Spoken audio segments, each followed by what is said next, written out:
Hello, welcome, good day, good evening, everybody, wherever you are. I hope you're doing well, and welcome to the latest episode of the Ask Abhijit show. This is a live chat episode, which means you will ask me questions in the live chat, and I will take questions only from the YouTube live chat.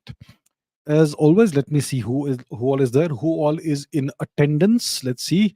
I can see Om, I can see Anjali Pramod from Rajkot. Hello, WRV.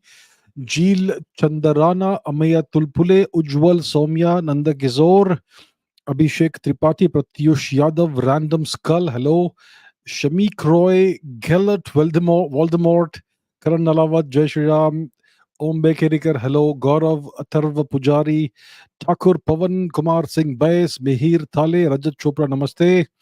Pavan Shetty, Red, hello, Shri Balram Putin, Ram Ram Hare Krishna, Shri Ram Chandraya Namaha, Atul Raghuvir Solanki, Soumyajit Mukherjee, Strangely Proton, Nacho, Abhinav, Yash Tiwari, Geopolitical Dubey, hello, Bekananda Panda, Dave Tapan, Dave Tapan, Saubhagyadas, Adel Kodza from South Africa, hello, WRV, Kumar Kanishk, Shamik, uh, who else? Nero Sukram, hello, new member, welcome, thank you so much.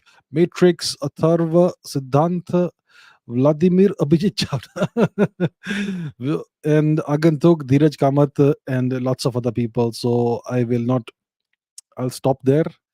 Thank you so much, all of you, for being on this live stream. And let us get on with the questions. Let me greet some more people. Subhajit, Sonia Sinha, Dr. Jaishankar, hello. Anantpal, Mrinalini, Parth Bhatt, Malik Sayed, Joy Maharashtra, Kumar Kanishk, Crazy Brain, hello, McLovin, yo, and everybody else. Okay. Let's get going with the questions. Lots of stuff happening in the world. In the world of, well, there's not a lot of stuff happening in the world of history because it's happening in the world of geopolitics. And geopolitics is how history is made. So there's not a lot happening in the field of history, but lots of geopolitical developments, lots of things happening in the world of science as well. So let's see what all you ask. And this episode will be driven by you and the questions you ask in the live chat. Okay, well, let's go. Atul says, your views on the new Nalanda campus inauguration. My views, what are my views? My views is that it's a new university that's been inaugurated and it has been given the name of Nalanda University. Does it mean that it has the same standards and the same values as the original Nalanda? It doesn't mean that. I don't know for sure because I've not looked into their curriculum, their faculty, the courses they are offering, and so on. But it's gonna be in line with the current Indian education system, which is a continuation of the 19th century colonial education system. I don't expect there to be any change, any any diversion from the path of the modern colonial Indian education system. It's going to be along the same lines. So I don't see it as some kind of game changer that will change and transform the world or something and turn India overnight into a Vishwaguru. No, I think hopefully it can do something good. It all depends on what the government does with this institution. If they have the same structure and the same curriculum and the same system, uh, BA, MA, BSc, MSc, PhD, the same promotion system, you're promoted on the basis of seniority.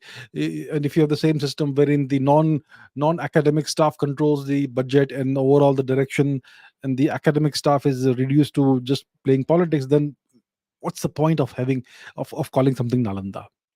Nalanda had a certain standard, the greatest university of the ancient world, right? One of the greatest universities of the ancient world. So just pasting a sticker on something which is the old stuff will not make it better. So I am not really excited about this. And if you look at the campus, if you look at the design of the campus, the architecture, the colors, it is ghastly. It is absolutely ghastly. So yeah, nothing that excites me really. Yeah. Okay, let's see other questions. So let's take some interesting questions, shall we? Please ask me interesting questions, guys, girls, ladies, gentlemen, boys, girls, etc. Okay. Malik Sayed says, is it possible to become a multimillionaire coming from a lower middle class background? Of course it is. It is easier in some countries, it is more difficult in some countries. If you are in the US, it's way easier. Look at Steve Jobs. He was an orphan. He was adopted by a bunch of by a middle class couple. His father was from Syria, Mr. Jandali. His mother was American, a white lady. And because his father was a Muslim and the lady's parents did not like that, that's why they had to give the child up for adoption after he was born. And the same thing happened to his sister. So he was an orphan. He was given up for adoption. He did not know who his parents were until he was in his 20s or 30s when he discovered it. And he was from a middle class background, and he dropped out of what some which university was that? One of the big universities. But look at what he did, what he achieved. Um, there are so many other examples in the US. When it comes to India, it's, I think, much harder to become a multimillionaire, billionaire if you come from a lower middle class background. But look at the big stories. Everybody, when you talk about millionaires and billionaires, first of all, you have the millionaires and billionaires from the 20th century, first half of the 20th century. Those were the people who made their money because of their cooperative attitude towards the British. And after 1947, their children inherited the money, and they were able to take that forward. The Tatas, the Birlas, and so on. The whatever, right? Tata, Birla, these names are very, very much old money, which means British money, British era money. And if you became a millionaire or a billionaire during that time, it was only because you cooperated and collaborated with the British and aided them in their business of occupation and extraction out of India. So that's the old money that we talk about. And then there's a case of people like the Ambanis and the Adanis. The Adanis came first, and later the Adanis, right? Later Mr. Adani. So these. So when it comes to Mr. Dhirubhai Ambani, Mr. Gautam Adani, I think they came from very humble backgrounds, right? And they did so much. So it's much harder if you're in India. Today it may be easier. Today you see lots of success stories. You see lots of unicorns coming up. Lots of these founders are from proper middle class backgrounds. So you need to understand the system. You need to understand business. You need to understand the problems that underlie the Indian system. How to not game the system, but how to navigate through the system, because there are problems that you would not find in other more developed countries that you face in India. There are certain, let's say, additional taxes in certain cases and all kinds of stuff, right? Overall, it's much harder to do business in India. Just starting a business, it takes God knows how many days, right? You can start a business in 2 to 4 hours in a Western country. Over here, it takes, wow. So it's harder in India, but it is possible. You just have to find a way, and you need to have the right business ideas. You need to have the right business. What's a business? Society has problems. Find a way to solve the problem, deliver the solution at scale, and then society will reward you for that with money. That's a business. So it's possible, but it's harder in India.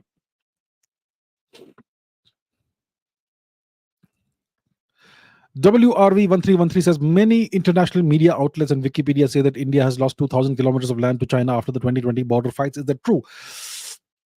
Okay, first of all, I don't know how many times I have to say this. Okay, I'm sure you knew. Look, Wikipedia is not a reliable source of information. Wikipedia is biased. When it comes to various articles about India, whether it's history or whatever, it's going to be seriously biased against India. Wikipedia is Hindu-phobic. Wikipedia is Indo-phobic. Okay, so when it comes to articles on science or articles about other countries, etc., articles about the Roman Empire, Greek Empire, you'll find reasonably good information on Wikipedia. When it comes to articles about India, it's you'll see serious biases. So first of all, there is that. Then when it comes to international media outlets, you mean the English-speaking media, right? The media that communicates in English. You're talking about the BBC, the CNN, or you may be talking about certain Indian outlets that also publish in English. Once again, there's agendas there. So I don't know what the real truth is. I have seen personally no evidence that India has lost 2,000. I'm sure you're talking about square kilometers here. Square kilometers? Are you talking about linear? What dimension are you talking about? Are you talking about kilometers or square kilometers? Let's assume you're talking about square kilometers because land is measured, the area is measured in square kilometers. 2000 square kilometers is a large area. Okay, so that's not small area, and I doubt it very much if India has lost that much territory. But what you can do is you can look at the latest satellite images and all that, which you will have to purchase. Obviously, Google Maps is in the latest imagery, and then you can see where the Chinese positions are and the Indian positions are. And you will find that I've been doing that over time. I don't see any significant difference. So I don't think this is true, but you can do your own due diligence. Instead of asking people for opinions, it is always better to try and source the information for oneself. So I don't think it is true. I don't think there's been significant change in the status quo when it comes to the undemarcated border. There's always some give and take, some pushback, and all that because the border is undemarcated. There is an official border that India claims. There is I don't know what border China even claims. And China obviously is in illegal possession of Tibet. That's the main issue, and maybe we will reopen that issue. So as of now, I don't think there's been any major change.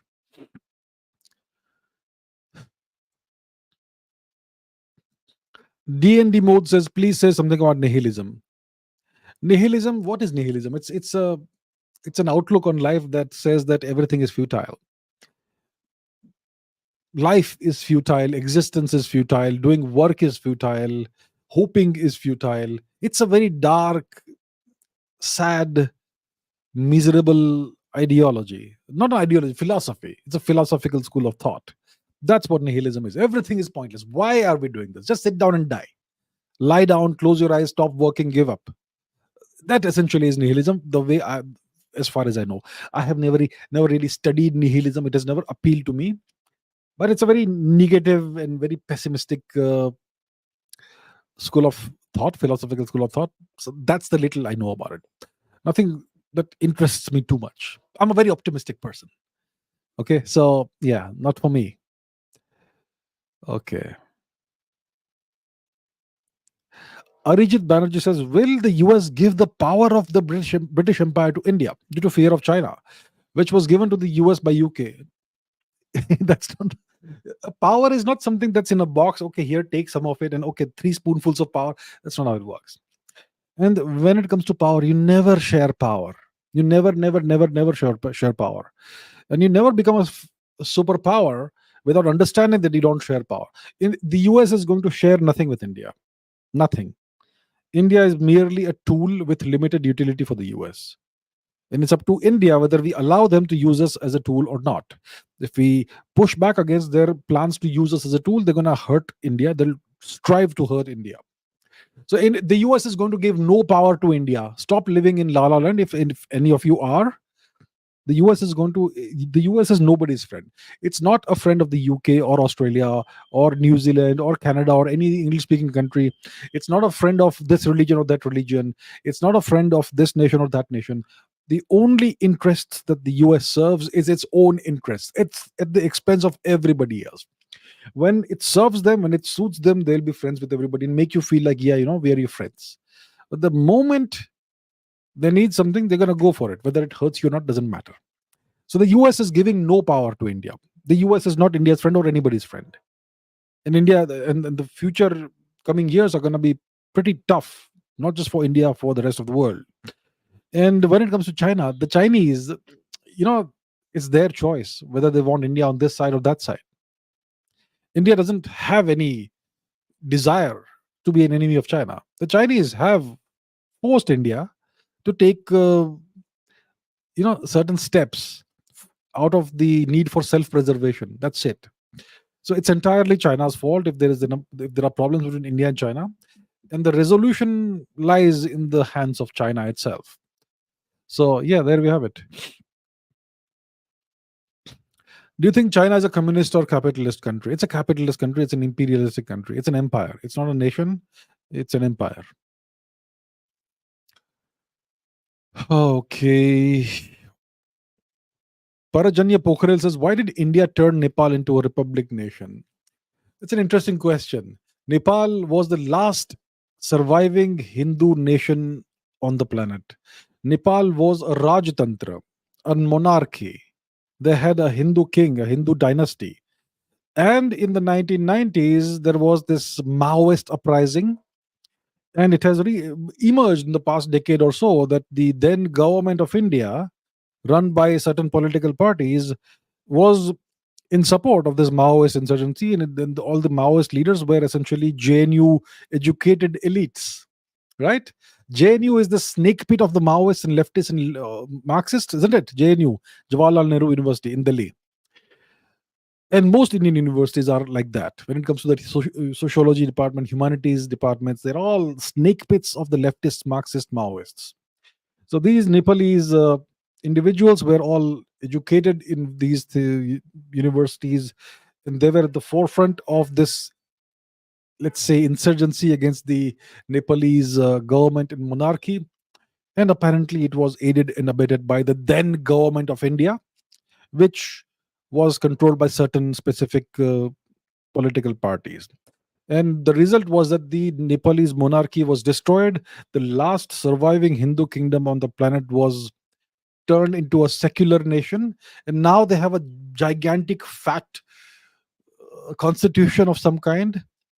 Yes, and their political elite is all leftists, Marxists, Maoists, who are more or less either overtly or covertly Hindu phobes, and they are overtly pro China and overtly anti India, most of them. So yes, India, certain the then government of India, run by those who led by certain political parties, was behind this disaster, and we know that the Nepalese royal family was massacred, and it is alleged that Prince Dipendra was behind this. I don't buy that. I don't buy that at all. So yeah, and I think there is demand. I mean, there is this movement, this growing movement in Nepal to return to a Hindu Rajtantra status. Well, I can only say that I wish the people of Nepal the very best. There's lots of problems that Nepal is facing. First of all, it is sandwiched between a very dangerous country, China, and a country that is a secular nation, India. Secondly, it is a low income nation as of right now. The major source of income is tourism, of course, as we know. And there are these very, very nefarious elements that have been operating in Nepal since, especially since the earthquake happened a few years ago. There are large scale Christian conversions happening in Nepal. When people are poor, they will convert for a few meals, or for certain very small favors, inducements. So large scale Christian conversions happening in Nepal. There are other conversions also happening in Nepal, other flavors of Abrahamism. And and yeah, that's the situation. So there is this movement, this growing movement that I hear of, that the there is a section of Nepali society that would like to return to Hindu Rajtantra status, Hindu monarchy. But let's see how far it can be successful. So yeah, I would say that I simply wish the people of Nepal the very best.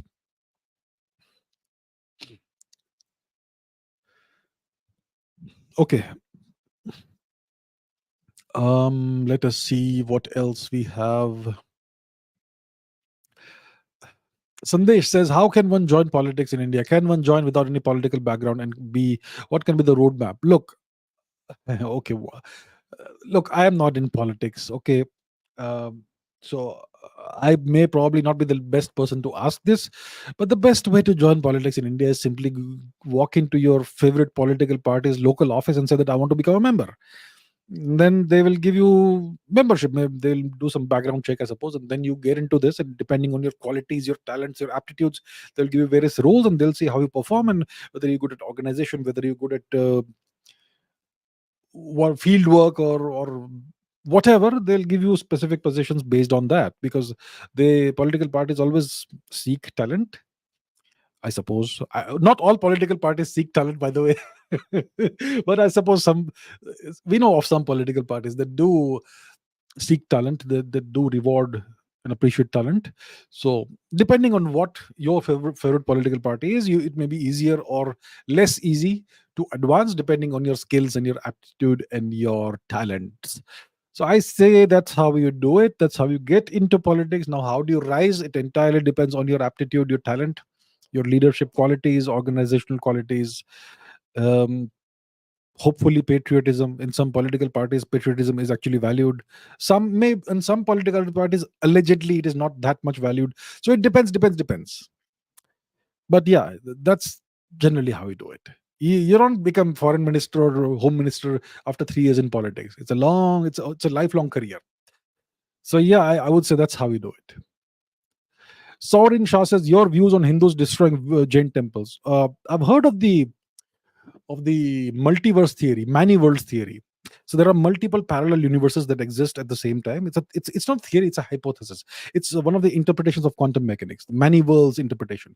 So according to this interpretation, if this interpretation is true, then in some parallel universe, Hindus may be destroying Jain temples. In the universe that we inhabit, it doesn't happen, and it has never happened in the past, and it won't happen in the future. So these are my views. Um. Okay. What else? What else? What else? What else? Rahul Mahajan says, do you think that the Modi 3.0 government can or will take any tough decisions, especially now as it's now a coalition government? I think Mr. Modi will have to take some tough decisions because sometimes decisions you're forced into a situation where you have to take a tough decision. So in some cases, you're forced into it despite you not wanting to do that. Secondly, there are some situations where you simply have to do it, whether you're being forced into it or not. So sometimes you're not forced into doing anything, but you have to do it, or you want to do it. So why would the Modi government want to take certain tough decisions? Well, first of all, it is clear that the people aren't very happy with the Modi government.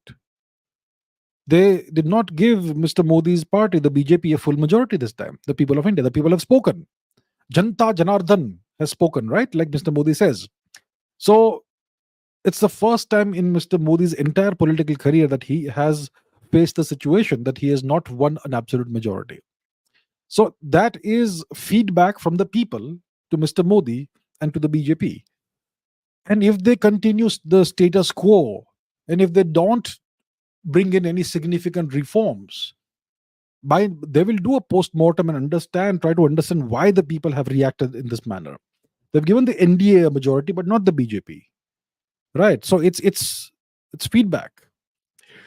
So clearly the people expected certain things that have not happened, and clearly also it may be true that the people did not expect some things which have happened.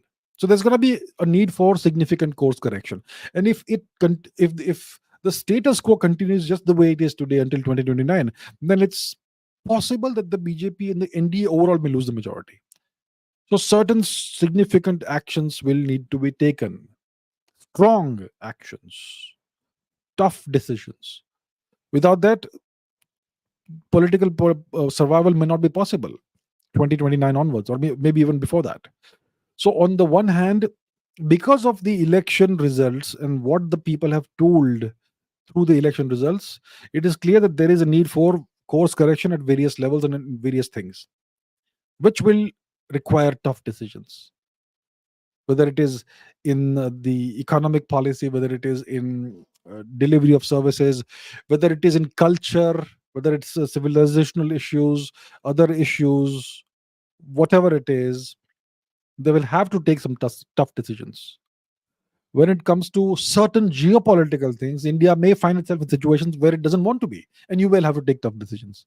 What's happening in Manipur is a good example.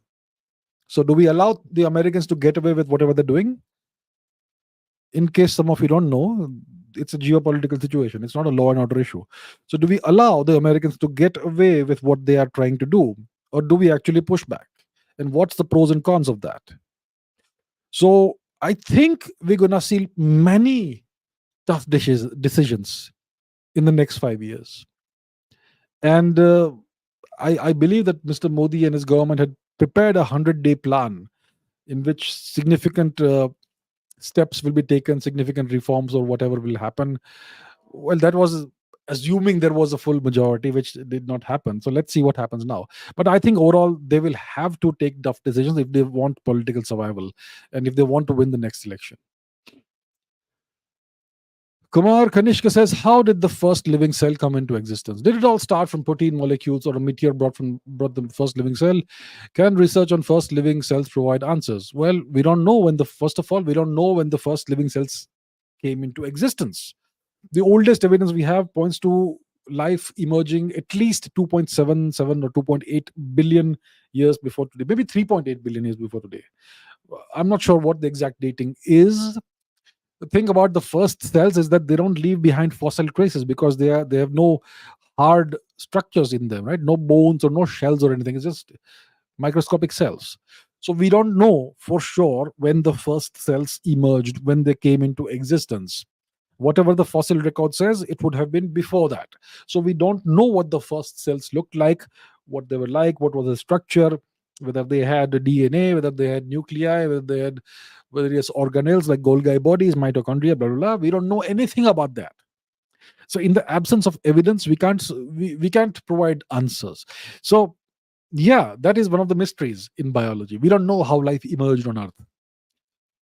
We know that, like you're referring to meteorites, where meteorites have been found that contain amino acids, and amino acids are the building blocks of proteins, which are the building blocks of life. So there seems to be some kind of circumstantial evidence that indicates that perhaps something possibly may have come from space. Perhaps. It is by no means any conclusive evidence. So there is research that some scientists, some biologists, etc., are doing on this matter. There's a field called astrobiology which kind of looks into this and so on. But we don't have the answers right now. And when you have a big mystery in science and you have a big open field with lots of unanswered questions, that tells you that that's a very interesting, fascinating field. And that's a field where you can do a lot of research. So that's what I can say. Summit statement says, how do you view the relations between the anglosphere countries? Are they united in every way? Or is it just like our relations with your country? Or Nepal? Oh, you're from Nepal. What are the kind of relations between India and Nepal? The relations, okay, you have a political class that is pro-China, anti-India. You have a political class that is, yes, anti-India. They are leftist, Marxist, communists, Maoists, whatever you want to call them, aligned with China. They don't like India, and they have created a situation in Nepal where if you want to be patriotic, you have to show an anti-India tendency. Plus, they are Hindu phobic. They are allowing large-scale Christian conversions in your country and so on. So that is where Nepal is, and the relations between Nepal and India are not very good. Apparently, there is even some kind of question about territorial boundaries and all, which all of this happened after the 1990s governments of India, one specific government which was run by one specific political party. It's after they destroyed the Hindu monarchy in Nepal. And now everybody is like this. Not everybody. There are lots of people who are kind of anti-Indian in Nepal. I'm sure not all. So relations aren't what they should be between two nations that are the same people, same culture. But that's where we are. Now, then the question is, what's the relationship between the Anglosphere countries? Look, the Anglosphere, you have to understand, see, you don't look at it from the perspective of geopolitics only or international relations only. You have to understand the history of the Anglo people, the Anglo-Saxon people. What kind of society do they come from? What kind of culture do they come from? The society in the Anglospheric, the Anglosphere countries, their people originate from England, right? And which are the Anglosphere countries? It's the US, of course, an artificial nation. You have Canada, another artificial nation. You have Australia, another artificial nation. You have New Zealand, another artificial nation. And you have the mothership, this tiny little island which is part of an island called England. So the US is an artificial nation created out of settler colonialism and the theft of territory from the natives. Same goes for Canada, Australia, New Zealand, and England is the mother country. What's the relationship like? They all have one dominant language and culture, which is the English language and the Anglo-Saxon culture. Things are changing in the US, of course. So historically, the UK was the dominant force, dominant power. The UK came into prominence in the last 400 or so years after the golden age that was precipitated by the coming to power of Elizabeth. Was it Victoria? Victorian age. Who was Henry the Eighth's daughter? Who was Henry the Eighth's daughter? I'm not talking about Bloody Mary. I'm talking about. I am talking about Elizabeth. So Elizabeth, the Elizabethan age was the golden age of England, which precipitated a significant change in the fortunes of England, and they became this giant. Even though it's a tiny island, they became this giant, powerful, superpower like nation. They conquered a significant portion of the world, and they settled in lots of countries, lots of territories that were not theirs. Today, the power resides in Washington D.C. The the center of power moved from London to Washington about 70 or so years ago. So today, the center of power is the U.S. It's Washington, Maryland, you could say, and from there they control the whole world. Essentially, they do control much of the world. And when it comes to the relationship between the US and Canada, US and England, US and Australia, US and New Zealand, the Americans essentially own the other nations. They won't let people understand or realize this, but they essentially own these nations. You can see it in that manner. Master and vassal kind of relationship. And Australia, I mean, if you look at Australia, you have permanent US military presence there. Australia is almost like a US corporation, US owned corporation. Canada, it does whatever the Americans tell them to do. There's no way the Canadians will ever go against the US, even put one foot out of order. So that is the deal. And the culture is a feudal culture. If you look at the overall historical Anglo-Saxon culture, it's a feudal culture. It's a culture dominated by a certain there's a class system that has always existed in this culture. You had the monarchy, then you had the aristocracy, which is the nobility, then you had the knights and the fighting folk, and then you had the peasants, and of course you had the clergy. So that's why you needed the separation of church and state. So the majority of the population was the peasantry, the peasants, the oppressed, downtrodden peasants, and they typically had no rights. All land belonged to the king or the crown, and sometimes nobles would hold this various parcels of land instead of the crown, on behalf of the crown. And there would be churches and monasteries that also held significant portions of land, and somehow up to a certain time they used to collect the revenues of that land and so on, until Henry the Eighth changed everything. The dissolution of the monasteries happened. So it's a very feudal kind of structure historically, and that is deeply ingrained in the psyche, whether you realize it or not.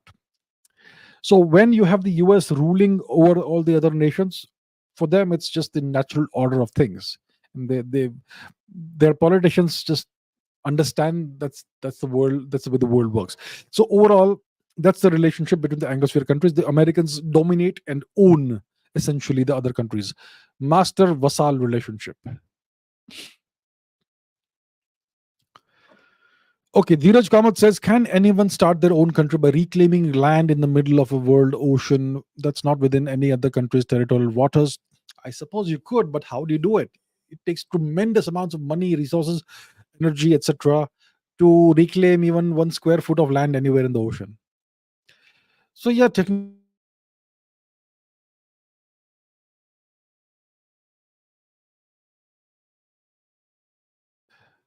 but do you have the wherewithal to defend it? That's the question. So it's easier said than done, but I suppose you could try and do it if you had the means for that. Okay, let's take some more questions.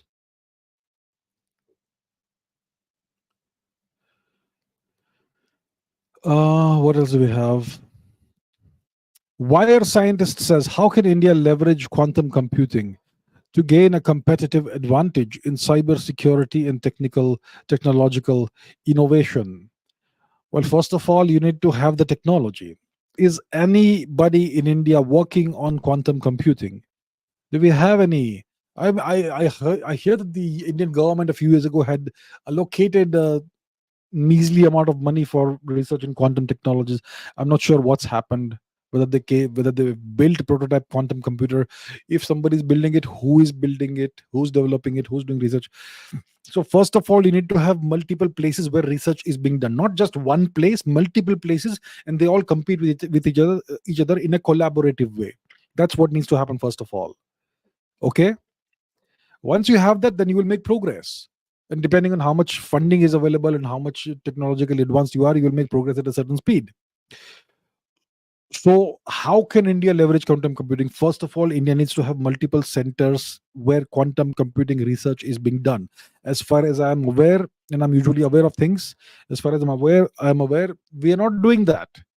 We have shouted some slogans and we have made some announcements, but I don't know what's happened after that.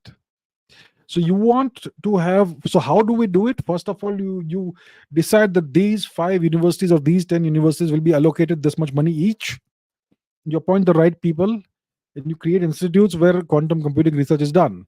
Then these let's say 5 or 10 universities compete among each other for in building a quantum computer. Then you see how powerful the first quantum computer is whenever you're able to build one. Are you able to achieve superposition and all that, and then are you able to manipulate how many qubits do you have at one given time? How many qubits are you able to have persistent in your quantum computer? And are you able to manipulate them? What means are you using to manipulate them and to do calculations? It's going to take 5-10 years to reach a certain stage in that. Then when do you reach what the Google folks call quantum supremacy? So it's a long process. You do that, then you're going to make some progress. I don't think India has even started, as far as we know. Do we have a single quantum computer in India? We don't have it. So if you want to do this, if you don't want to be left behind in the Stone Age when the whole world is going ahead, then this is how you have to do it. So India, I have been saying this, I've been crying myself hoarse about this for years, that India needs to invest in education. India needs to reform the education system. India needs to focus on science and technology. Lots of things need to be done. Otherwise, India will become a puppet and a slave of other nations and a simple follower instead of being a leader. Forget about being a Vishwaguru. We will become a Vishwakuli. So that's how you would do it.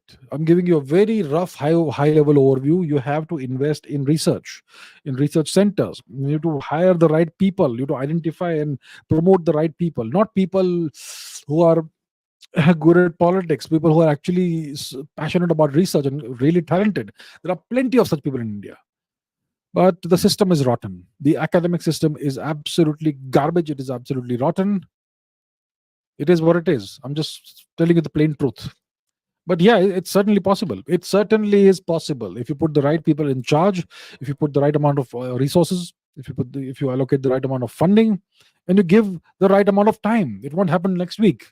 If you start, once you start, it's certainly possible. Okay. Karan Nalawat says, what's better, making a career in data science versus a career in mathematics? Is doing a PhD from top institutes in India worth it? Look, it all depends on what your objective in life is. Do you want to spend your life sitting in a room and doing obscure research that 99.99% of the world won't read? If that's your objective, then you can do a PhD from a top institute in India, and you can draw a decent salary if you're lucky enough to get a job in a top institute, and then you can spend your life doing research and teaching classes. If that's your objective in life, some people are perfectly happy with that. For some people, it's their dream job to not get a great salary, a decent salary to just to get by, and to have a research position in a top university in India or maybe in the world, teach classes and do your research. That's many people's dream. Some people's dream, not many people, but most people want to make money and have a good life. If you want to have lots of money and a great life and lots of options in life, then you are better off doing pursuing data science, because data science has applications everywhere, especially in finance, in economics, stock markets, and so on. So if you are good at math, if statistics is this, well, if you are reasonably good at math, statistics is super simple. Statistics is easy. And data science is all about statistics. Of course, I'm not saying data science is just a cakewalk and all. You will need calculus, you will need linear algebra. You will also need lots of statistics and all, matrices and all that. So, if you are reasonably good at math, then you can certainly do well in data science. And data science is lucrative. You will find a great quantitative trading and all. You create algorithms that model the stock market and the behavior of various stocks and indices and all that. So I would say data science is great if you want to make lots and lots of money. Look at one great example: the man who passed away recently, Jim Simons. He is a multi-billionaire. He has funded so many scientific experiments. The Simons Observatory. I had Dr. Brian Keating on the podcast a few weeks ago. He was talking about the Simons Observatory in Chile, I believe, and he has funded many other scientific experiments. And he's a mathematician. He got a PhD at the age of what, 22, 23, something like that. And he was in academia for a decade. He made significant, very influential contributions in mathematics.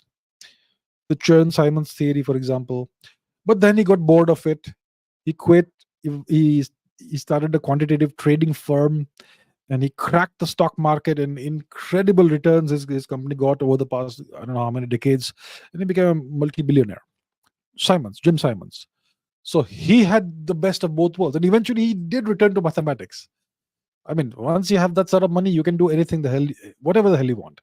So I would say the practical approach to life is to ensure you make a lot of money first, and then do whatever you want in life. Follow your passions. So I would say, if you are a practical person, data science career makes more sense than a career in pure mathematics. Unless you're a Grigory Perelman or Srinivas Ramanujan type. In that case, go for pure mathematics. Okay. Okay, McLevin. Geopolitics question. What are my views on Nancy Pelosi's visit to Tibet? Is democracy coming to Tibet? My friend, Nancy Pelosi is not welcome in Tibet. She's not even welcome in China. Which year was it? Was it last year or the year before last? She paid a visit to Taiwan, and the Chinese protested very, very vocally, very strongly. And I assure you, Nancy Pelosi is not welcome in China, and she's definitely not welcome in Chinese occupied Tibet. Nancy Pelosi is on a visit to India, to Bharat. And from Bharat, she has been making anti-China statements.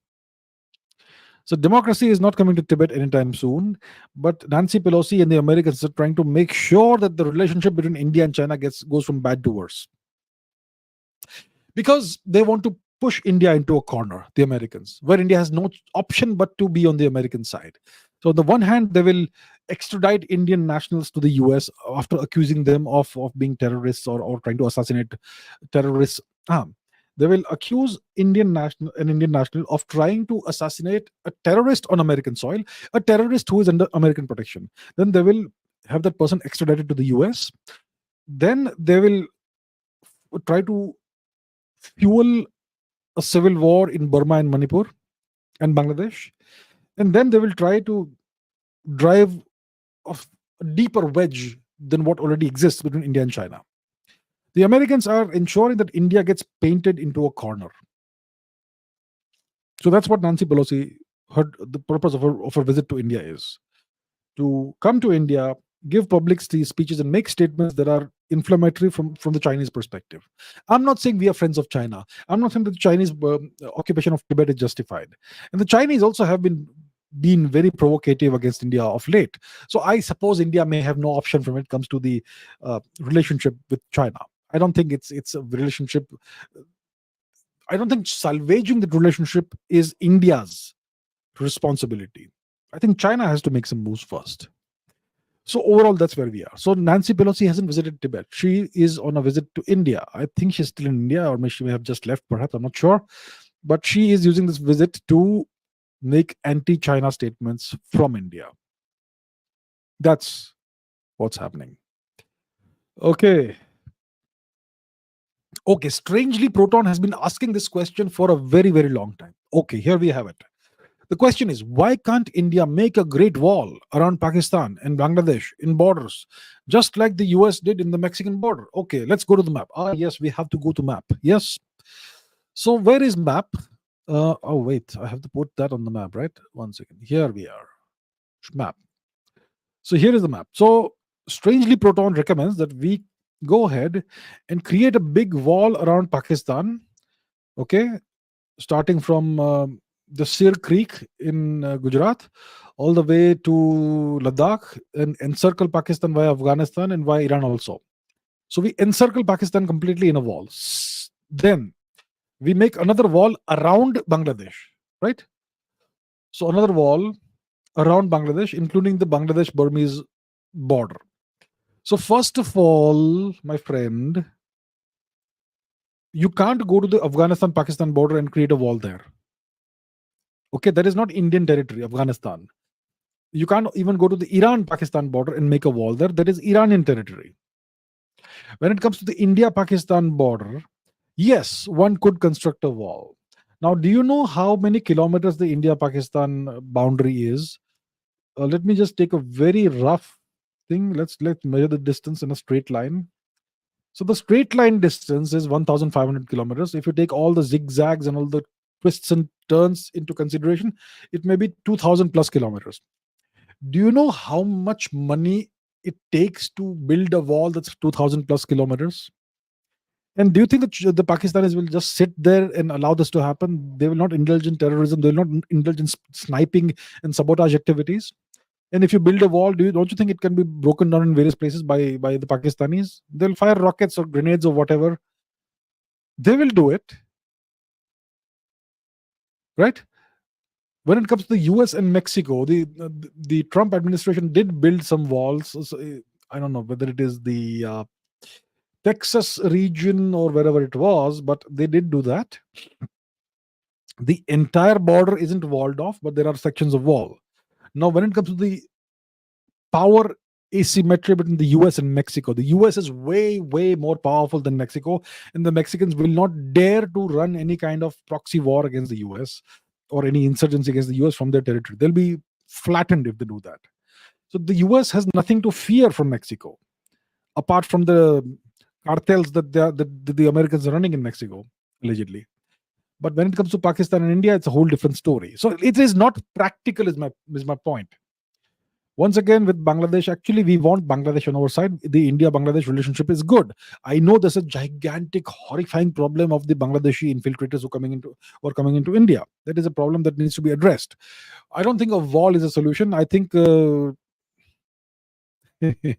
I think taking a deeper look at what the BSF is doing is one solution. Taking a look at what the border states of India with Bangladesh are doing is another solution. And then identifying and expelling Bangladeshi infiltrators is a third solution. So that is what needs to be done. The wall thing is, I think, a very rather impractical suggestion, and there are better ways of doing things. All right. Shruti says, what about Tamil Nadu's current scenario? Are you talking about the climate scenario? Weather? Are you talking about the music scene in Tamil Nadu? You mean the Carnatic music scene? Are you talking about the Western jazz music? Are you talking about the political scenario? Are you talking about the education scenario? Are you talking about the cultural scenario? The geological... It's not a geologically active place, actually, Tamil Nadu. There's no earthquakes there. Fishing, agriculture... What exactly are you talking about, my dear lady? You have to be specific, a little specific, right? Only then I can answer. All right. Okay. Drunkush Goa says, why do you think the Kashmiri language sounds so different from its neighboring states like Punjab, Himachal, etc.? It is what we call a Daradic language. It's part of the Daradic language family, which is a subset of the Indo-Aryan language family. So the Daradic languages are the Baltistani language, the Kashmiri language, there are a bunch of languages in this region that sound very similar to each other. So these languages, the Nuristani languages, etc., they all sound very similar. And Sanskrit is Persian. What am I saying? Kashmiri is one of them. And if you pay attention, you will find that Kashmiri sounds kind of similar to Persian also. Persian, Parsi language. But it's just the way it is. But these languages are all descended from the old language Sanskrit. So there are various languages in India. groups of languages that sound similar to each other and kind of different from others. So the Kashmiri language is part of the Daradik sub language family, which is a daughter language family of the Indo-Aryan language family. And that's why these languages sound similar. Just the way they've evolved over time.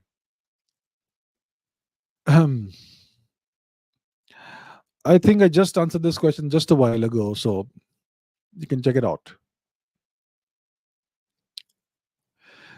Tanai Chandra says, I have seen a lot of people posting a video of Saladin and King Baldwin and praising the brotherhood of the Muslims and Christians. What are your views on it, and can you explain? How did somebody take a video of Baldwin and Salahuddin al-Ayyubi? How?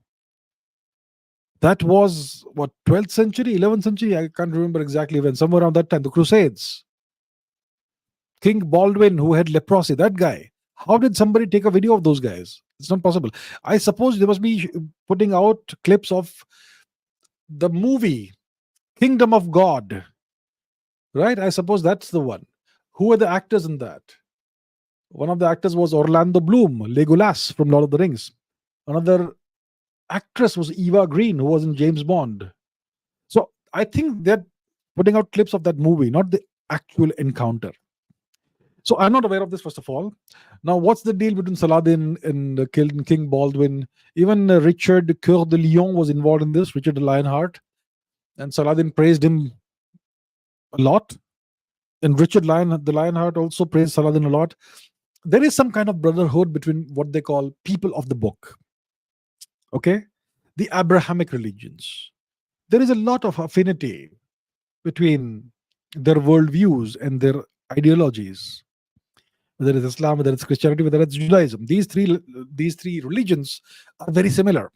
They all spring from the same well. They all have the same origin, the same roots. And the Crusades was this period of time when the Europeans, various European kings, under the direction of the Vatican, went on this holy religious mission to liberate the Holy Land, which is present-day Israel, Lebanon, etc., from the Eastern Mediterranean seaboard, essentially, from the so-called Saracens, which is the Muslims. And they succeeded for some time. They had the Kingdom of Tripoli, Kingdom, or whatever it was called, Tripoli and Antioch and whatever principalities they had for some time. And then you had Salahuddin, who has an interesting life story himself. He was once ruling in Egypt for a while, and so on. So he kind of evicted them, and then the Europeans had to fight back and all that, but eventually the Europeans were expelled from there. And I suppose there was a bit of respect on both sides for the bravery and the good conduct of Saladin, as well as certain Europeans, the Templars, the Hospitaliers, King Baldwin, Richard the Lionheart, the Angevin King of England, and so on. So that's what I can tell you. I haven't seen the clip, so I can't comment specifically. But yes, there is a lot of affinity between these religions. They're not really very, very different, actually, the Abrahamic religions.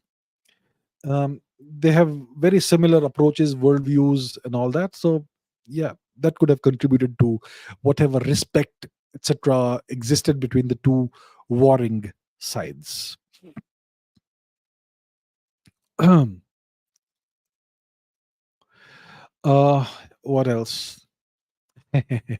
Sujin says, was Christianity a woke movement in ancient Rome? Well, one could perhaps look at it that way. You have an existing civilizational structure, you have an existing culture, and you want to undermine and destroy that. And the actual objective is not to replace one culture with another. The actual objective is regime change, and to establish your own regime. So it's very easy to use religion for that, because religion inflames passions, especially if you have a religion that spreads wildly, and it creates fanatical followers. Why not use them? Why not use that as a tool, as a means, as a vehicle to come to power and then to consolidate your power. So that's what Marxism is. Marxism is a socio-political toolkit. I'm talking about Marxism. I'll come to Christianity. Okay, I'm not diverging somewhere.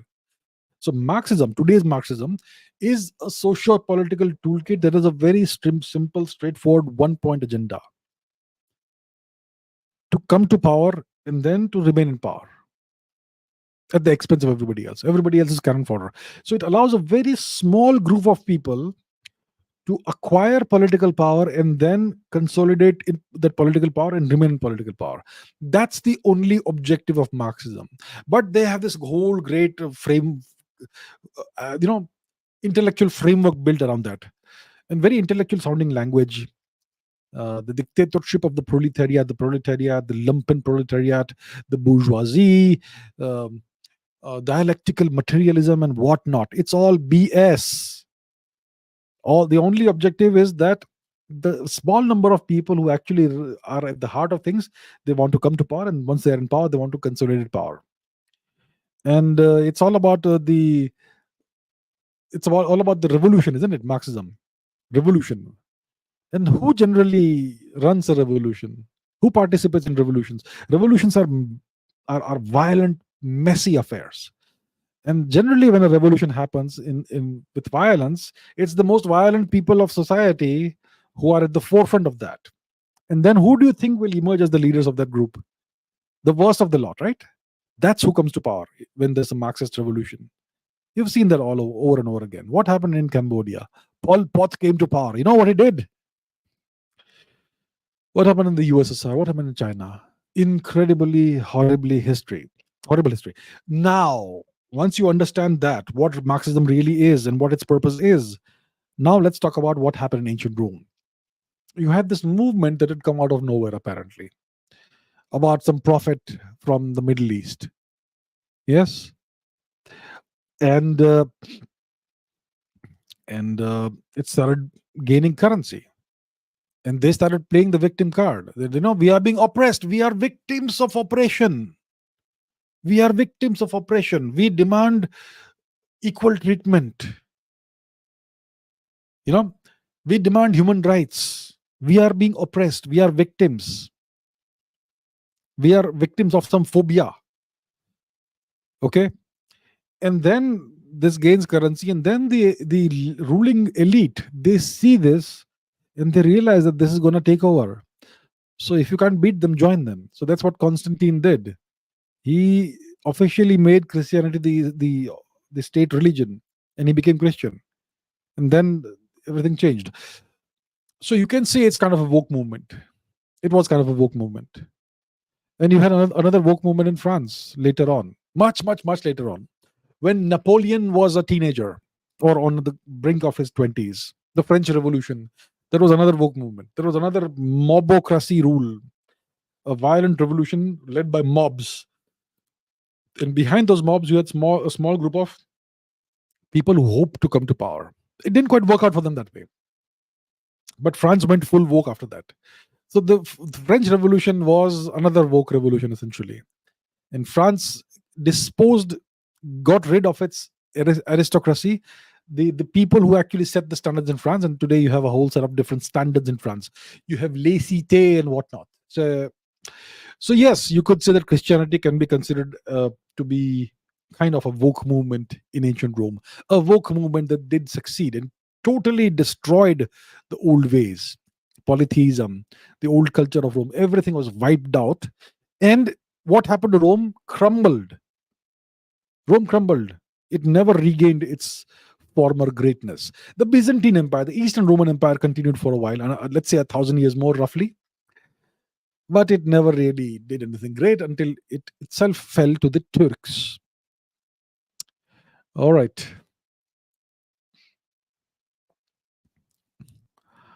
Okay, H. Patel says, what are your thoughts on procuring Su-57, Su-75 from Russia? Since AMCA is about 15 years away, what will be the trade sanctions on Russia and Bharat? Will the US support it? The US will never support anything that benefits Russia, or India for that matter. So, see, recently we acquired a terminal on the port of Chabahar for 10 years, on a 10-year lease from Iran. 10-year lease. 10 years is this much, right? The Americans threatened India with sanctions. They've already sanctioned Iran horribly. Now they're threatening India with sanctions. So if India procures, let's say, a big order of the Su-57 or Su-75 or whatever from Russia, the Americans may sanction India. Now the question is, let's say the American sanctions may not happen. So should we procure this aircraft? I don't know. I think that if we are to procure something, we should. There's a huge problem if you have too many different kinds of aircraft. Okay, because it makes your life miserable. You have to procure spare parts from 75 different countries. It's a nightmare. It's a logistical nightmare.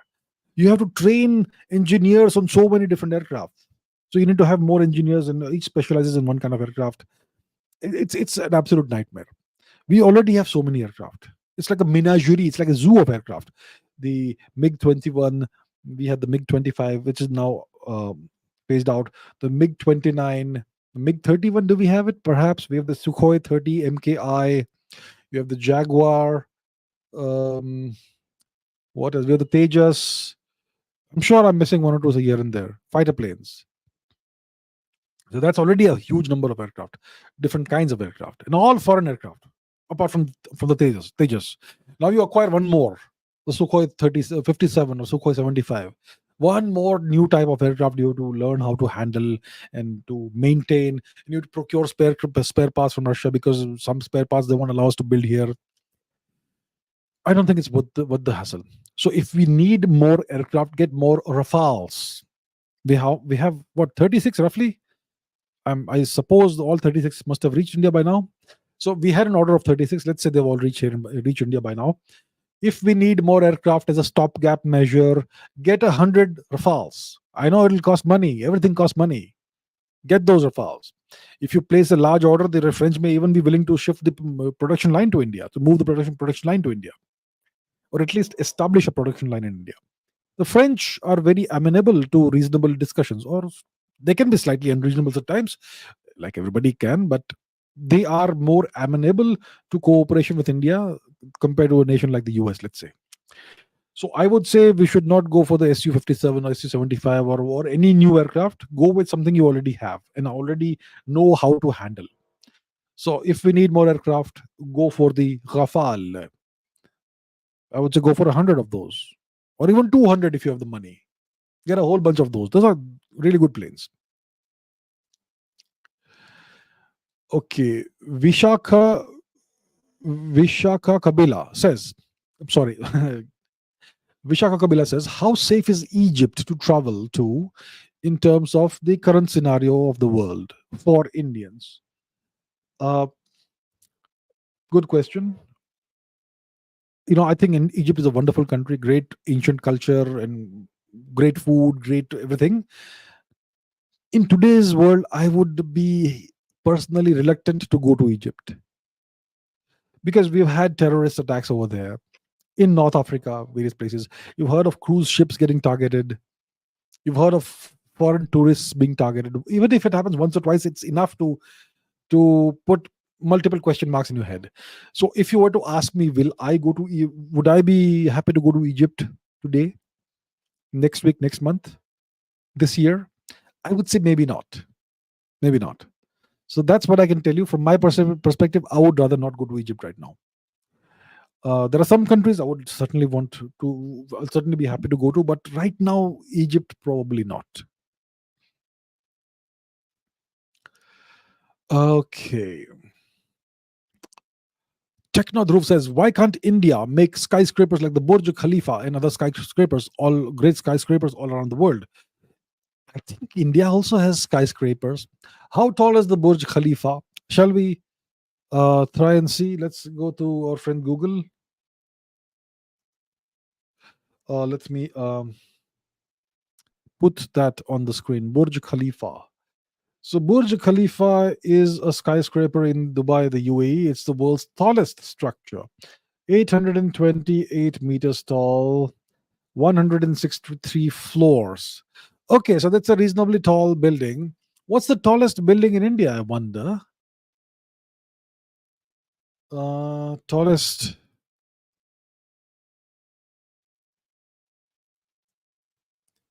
India.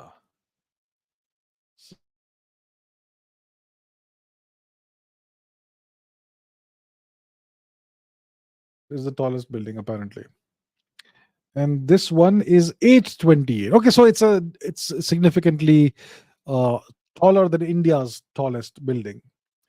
The question is, what do you get by building enormously tall buildings? It needs to have a financial, economic, etc. justification. And India right now is a low income nation, a global south country, third world country. Do we need buildings of that class right now? If we build that sort of a building, what do we get out of it is the question. I'm sure we can construct such buildings, but what is the financial, economic payback that we get? So the Burj Khalifa is in a first world nation. The UAE has one of the highest living standards in the world. Very, you go to the US, UAE. It's like if India was run properly and if India was a first world nation, that's how it would look like. That's the feeling you get. So in a nation like the UAE, it may make sense to have a Burj Khalifa kind of building, a 7-star hotel, I believe it is, and I'm sure it is financially profitable, I suppose. So India certainly can build it, but do we need to build it is the question. So it's not like we are missing out on something by not building 800, 900 feet, meter tall buildings. We're not missing out on anything. We have many tall buildings in India. I think Mumbai, Delhi, etc. Bangalore, I suppose we could have big buildings. But maybe in the future it may happen. We already have this fetish for the world's largest statues, don't we? So we should be happy with that. We have a statue of what's the guy? What's his name? Mr. Patel, the world's largest statue, right? Yay! And yeah, it's great for tourism, etc. I haven't been there personally, but yeah. So we have the tallest statues in the world. I'm sure we're building more tall statues. Not sure what we get out of it, but okay. Tanay Chandra says, do you think Israel and the Western powers will take back Bethlehem and merge with Israel? Bethlehem is in the West Bank, isn't it? Let's go to the map. Bethlehem is in the West Bank. It's what do you get by taking it back? Look, Bethlehem is I think the birthplace of Mr. Jesus, right? And okay, let's just Google it. Bethlehem. Is it West Bank? Is it, where is it?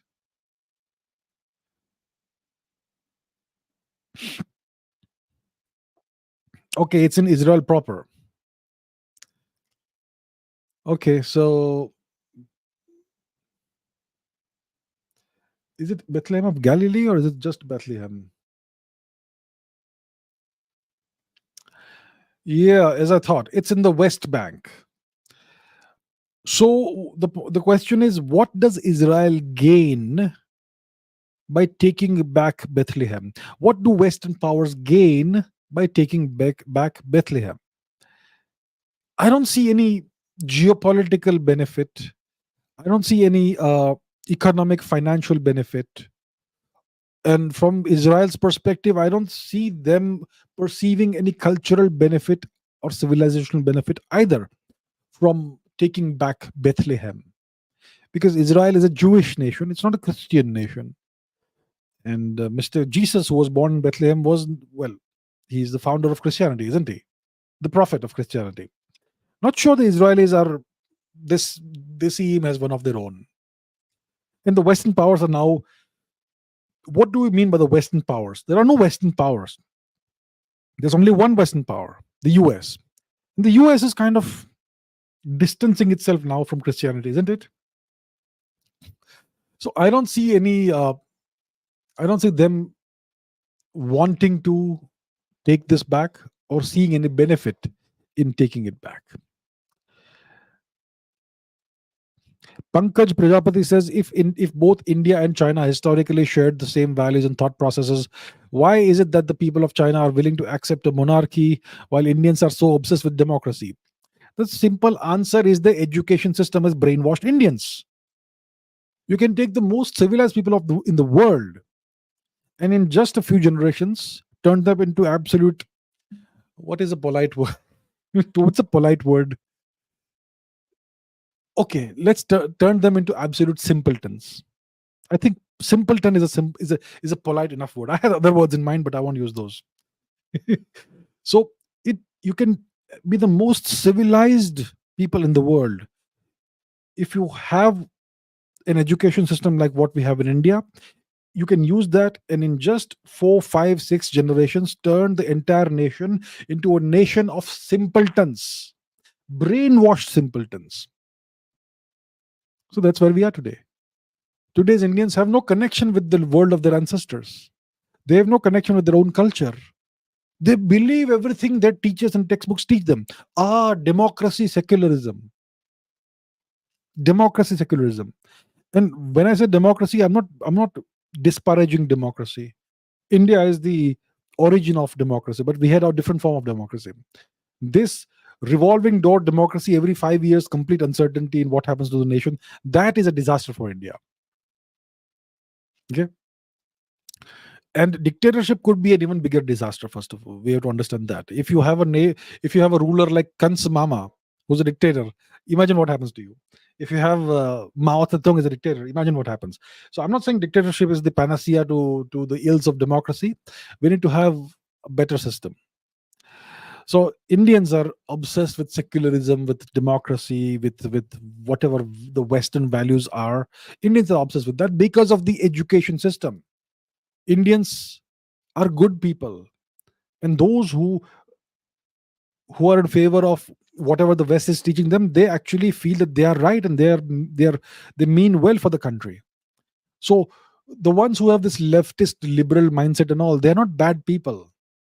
They are well-meaning people. They're all Indians, and they're all well-meaning people, and they think they're on the right path because their great teachers and their great textbooks taught them this stuff, and their great media news readers tell them all this, and the great politicians they admire have been espousing these causes. So you see, when you have a disastrous, ridiculously bad, garbage-like education system, you can turn an entire nation into a nation of simpletons. That's the situation in India today, and it's getting worse by the day. Okay, in the case of China, they have been steadfastly improving their education system since the 1980s. They have invested trillions of dollars worth of money since the 1980s into their education system, and they make it a point to inculcate a strong sense of patriotism in the children, and pride in their culture, and the Communist Party also, of course. So that's the difference. It's the simple difference is the education system. The education system, I've been saying for years, we need to reform it. Nothing is being done. So, okay. Ayush says, I am from Bihar. Biharis are not treated well and looked down upon as if they are only for labor class work. People make fun of the Bihari accent and using hum instead of may. I wonder where is unity in diversity. I don't think everybody makes fun of people from Bihar. It depends on the people you're around, the people who you surround yourself with, or you find yourself surrounded with. I do not believe that everybody makes fun of Biharis. The way I see Bihar is, from my perspective, Bihar is Magad. Magad is the seat of many empires that have ruled India. Magad has given India many wonderful, extremely great emperors. Magad gave India Vishnugupta Chanakya. Magad gave India Chandragupta Maurya, Ashok the great Gupta emperors, Samudragupta, the great conqueror, and so many more. Skandagupta, who defended India against wave after wave of Hunnik invasions. So many more. Why did Bihar go down the path it has gone down? Because the British destroyed Bihar. First, the Turks destroyed Bihar, then the British destroyed it even further. And after 1947, the politicians did not do anything to revive Bihar. And that's why Bihar is where it is today. Bihar has so many different local dialects and languages. Isn't that something that tells you how rich the old culture is? So, once again, it boils down to the education system. Once again, it boils down to India's rotten education system. We don't teach our kids the rich history of various parts of India. So that's why you only have stereotypes stuck in your head. If kids are taught the history of various parts of India, including the incredibly rich history of Bihar, the great, glorious history of Bihar, you think this attitude will be there? No, it won't be there. But the education system is rotten, it's garbage, and our wonderful leaders are doing nothing to reform it. So don't blame. I know if you are Bihari and and you face these situations, you will obviously feel very upset. But since I'm not Bihari and I'm not emotionally invested in this, so from the way I see it from above is that it's not the fault of these people. They simply don't know. They're ignorant, and they've only seen the negative stereotypes. So that's why this situation persists. What needs to happen is we need to reform the education system and teach our future generations and the current generations India's real history. And then they will realize how incredibly great Bihar is. Even the people of Bihar probably won't know what their own history is. Do the people of Patna know that they are living in Patliputra, the historic Patliputra? I suppose some of them would know, but they don't know what it means actually. What was Patliputra like? So, yeah. And I would say that the people of Bihar, they should be commended that instead of doing nothing, they at least do labor work if they have no other choice. They have the enterprising spirit to move far away from their homeland and go to far off states in search of work, and they do an honest day's labor and earn money honestly and also send much of the money back to their family. Isn't that something that is worthy of a great amount of respect? So we have to look at the world differently. I would urge people who may have this attitude, please reframe your worldview. If somebody is doing labor work, well, that person is doing honest work, isn't he? He's not stealing. He's not leeching off the government that I'm this class or that minority and I want this much money. No, these people are doing honest work. They are worthy of respect. So that's how I see it, sir.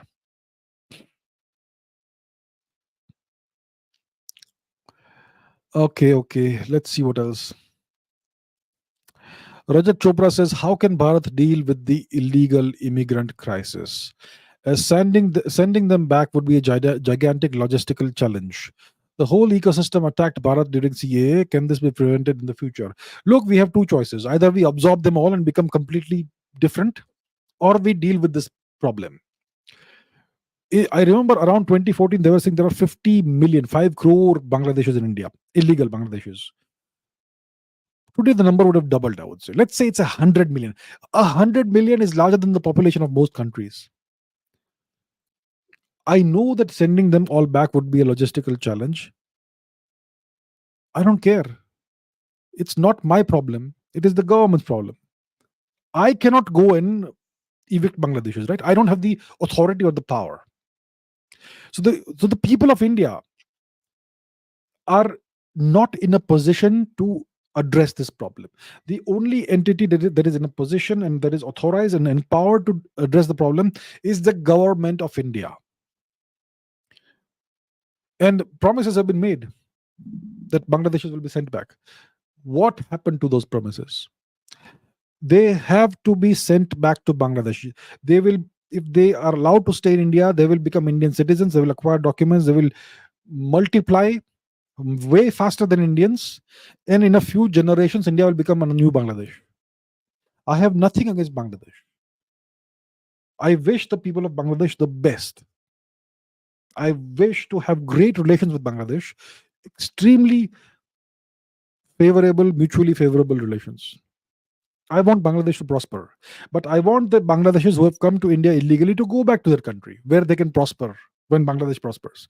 And we will help Bangladesh prosper. But the ones who have come into India illegally need to be sent back.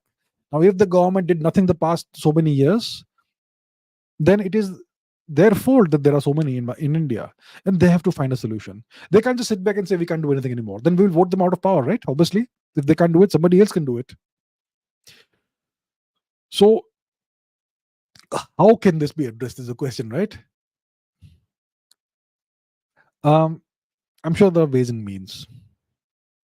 I think every Indian knows when you run into a Bangladeshi. You just know it. So it's not hard to identify them. Let's say they have papers, documents.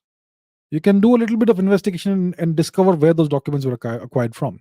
When the government wants to do something, they can trace everything out. I promise you that. Okay? When they go after somebody, they can trace out their entire life history and the life history of their past 11 generations. So they are capable of doing it. So let's use that for some national good for a change, right? So you need to identify these people and then find ways and means of sending them back peacefully. We don't want we don't want any harm to happen to them. We just want them to go back. So give yourself, let's say, 1 year to identify all the illegals, and give yourself 2 years more to send them all back in an orderly, systematic manner. That's it. And we have good relations with the Bangladesh government. We can discuss it out and come to a mutually acceptable, logical, logistical solution. Okay, so many questions, so many questions. Ronit Sahu says, how to master a subject, let's say finance, just by reading books. The way to master any subject is first by acquiring theoretical knowledge as quickly as you can, and then you have to start solving problems, start getting practical. Okay, which means you have to get your hands dirty, you have to get into it.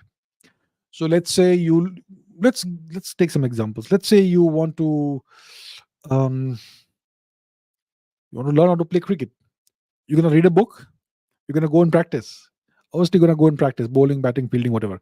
Let's say you wanna learn how to construct buildings.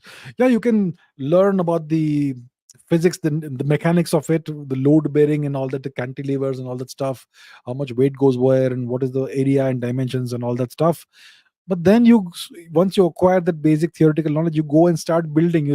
Start making scale models, and then bigger models and all that. And sometimes you'll fail, sometimes you'll succeed, and you will learn from the failures. So the way to master any subject is to do it practically. If you want to be a good speaker, a public speaker, you think you can read 50 books about that and become overnight a good speaker? No. You do it over and over again. You practice, practice, practice. Initially, you practice all alone in front of a mirror, perhaps.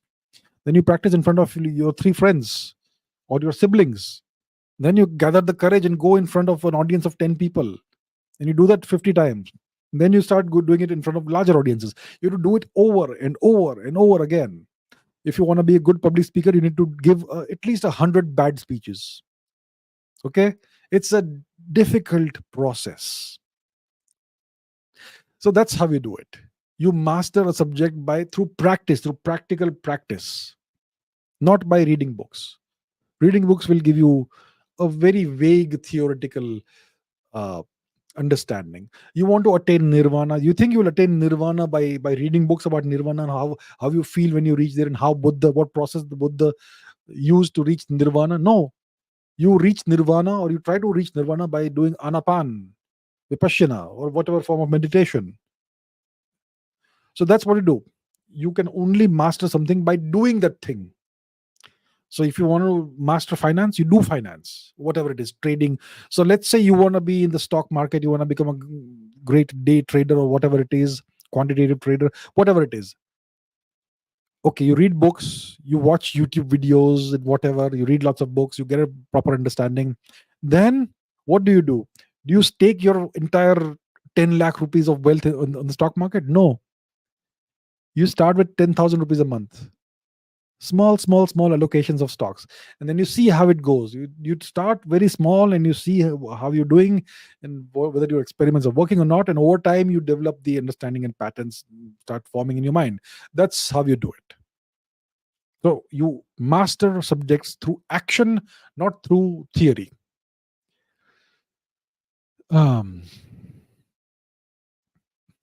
Rakshasi Raj Hayaj says, why are Indian youngsters so unconfident? Is it due to bad parenting or education system? I don't blame the parents. The education system is so backbreakingly horrible that a kid has to study, spend 5, 6 hours a day in school or college, and then spend another 7, 8 hours doing homework and then going to tuition classes or whatever. They hardly get to see their parents. It's not the parents' fault. Okay, some parents will be good, some may be not so good, but overall, it's not the fault of the parents. First of all, there is that. So when you have such an enormous pressure on you, all you are expected to do, all you're forced to do is study, study, study, then you will never go out in the open and do anything physical, any physical activity. So physically, you will not be strong, fit, athletic, whatever, right? Your diet also may not be good because in the Indian diet is the starvation diet, which we have acquired over the past 200 years. The original Indian diet from before the European era was very different. Indians ate a very different diet. Today, it's all carbohydrates, carbohydrates, carbohydrates, which we think is our tradition. One of the traditions in India is the sabudana khichdi. Sabudana khichdi during fasting.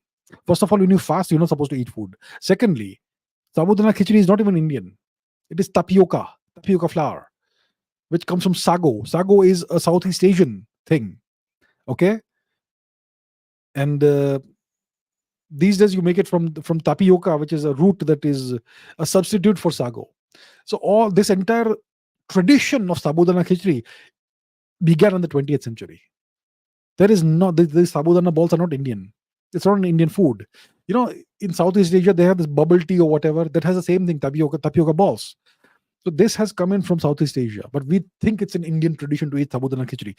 So the diet is terrible. It's extremely carbohydrate heavy, very little protein. So Indian boys, there's no muscle mass. You don't get the time to go to gym. You don't go to play football, lift weights, do wrestling, kabaddi, cricket, whatever, throw javelins, have a boxing match or whatever. Nothing. No physical activity, whatever. So because of these factors and so the combination of all these factors, and then you have the education system that inculcates a sense of inferiority overall in all Indians. So because of all these things, Indian youngsters are not as confident as they should be. What's a confident young man or woman going to be like? Somebody who can go out and do something physical and also has good grades in studies and all that. You don't have that, right? You have an entirely one-dimensional childhood. Study, study, study, study, study. What do you get out of it? At the end of it all, a 9 to 5 job or 9 to 9 job with little salary. That's all you get out of it. So these are the reasons why many Indian youngsters are not confident enough. First of all, physically, they're just not strong. They're just not healthy. The diet is terrible. They don't do any physical activity and all that. So once again, the root cause is the education system. This horrible education system. How many times do I have to tell the government, please do something about it? Please, please, please reform it. Nahi karega. No. Karan Nalawat says, what's your views on the LIGO-India project? It's called Indigo. I think it will start by, let's say, 2075 or something. Maybe 2085. Definitely in the 21st century it will start. That's my view about it. I am confident we will make it happen in the 21st century. Before the year 2100, it will become operational. Okay. Saloni dynasty says, if the Vedas contain a lot of knowledge, as we have heard from a lot of historians and saints, why didn't they mention the existence of dinosaurs? Look, what are the Vedas? The Vedas are the oldest literature that we know of in the world. Okay, the world's oldest known literature dates back several thousand years. And what the Vedas talk about, what the Vedas offer us, is first of all a snapshot of the society of our ancestors, a snapshot of the ancient Indian society as it existed several thousand years ago. It was a pastoral society, non-urban society, rural society. And you had various clans. The population was much smaller than what it is today in the subcontinent, and so on. And it talks about the philosophy and spirituality and religion of the time, the various gods that we worshipped, the Vedic pantheon of gods. It talks about the origin of the universe. The Nasadiya Sukta speaks about this, and so on. So it offers a fascinating glimpse into a very ancient society, our society, the society of our ancestors. That's where we come from. That's our heritage. The Vedas are not books of science. Okay? The Vedas are not scientific texts. Please understand that.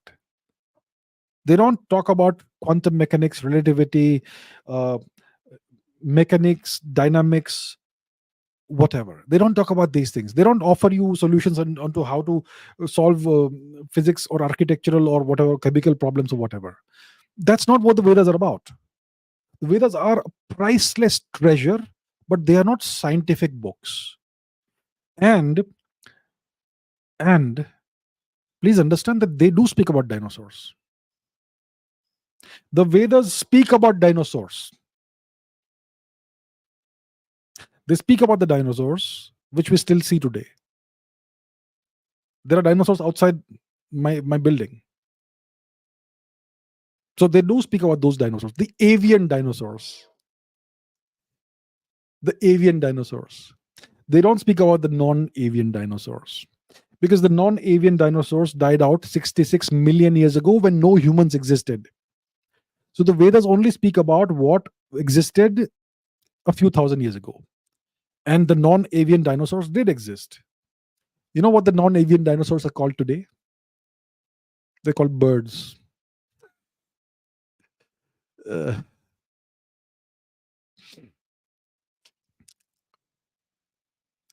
Summit statement says, how did the Aryans get settled here in Nepal? Are we immigrants or invaders or are we native? What's our history? Look,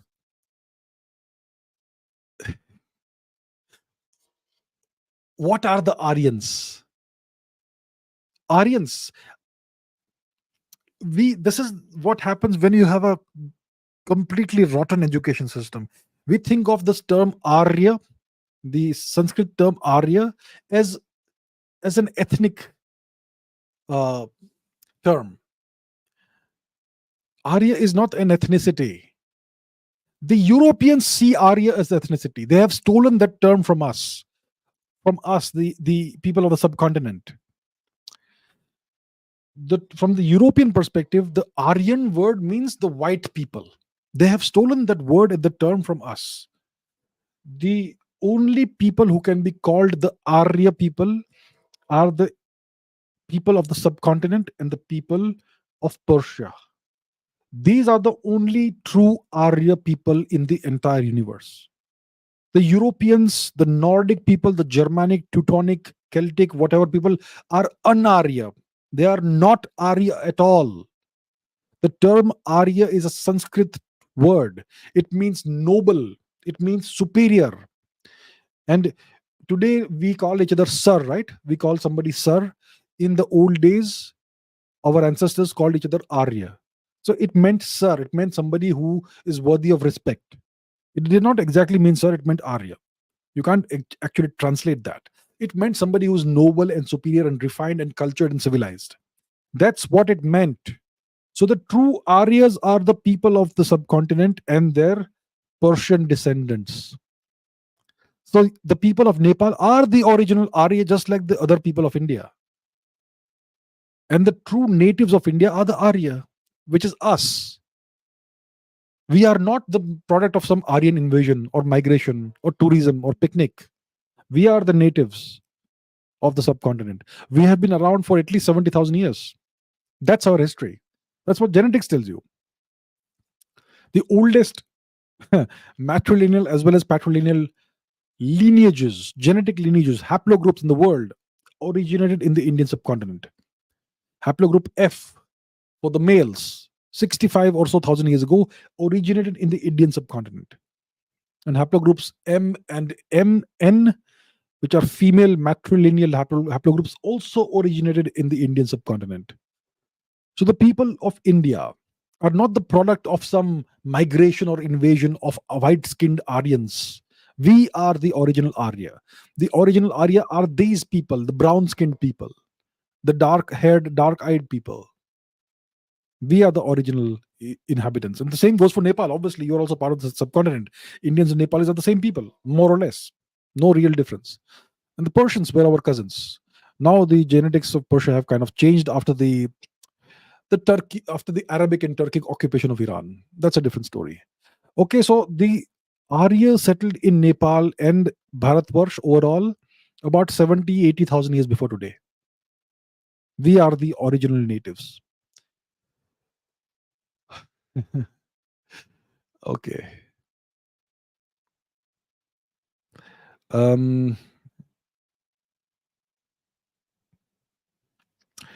Let us see.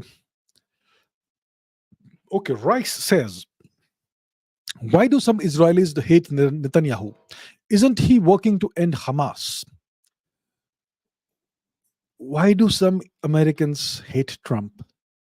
Why do some French people hate Macron? Why do some Italian people hate Madame Meloni? Why do some Indians hate Mr. Modi? You will, as you grow up in life, you will find that you can never make everyone love you. You can't please everybody. You just do what you believe is the right thing to do. Okay? And if the majority of the nation is with you, then you will get elected to the highest post in the nation. But there'll always be a significant amount of people who will not like you, who will hate you.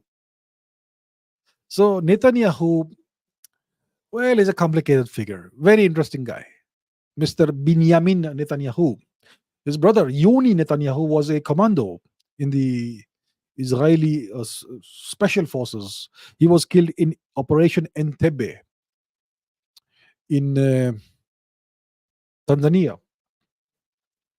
Now, Netanyahu has a long political career, etc. He is said to be a corrupt politician, alleged to be a corrupt politician. My question to you, my dear friends, is that apart from a very small minority globally, apart from a very small minority in most nations, do you see too many politicians who don't have allegations of corruption against them? In India, there's just a handful of politicians who have the reputation that they don't have a single allegation of corruption.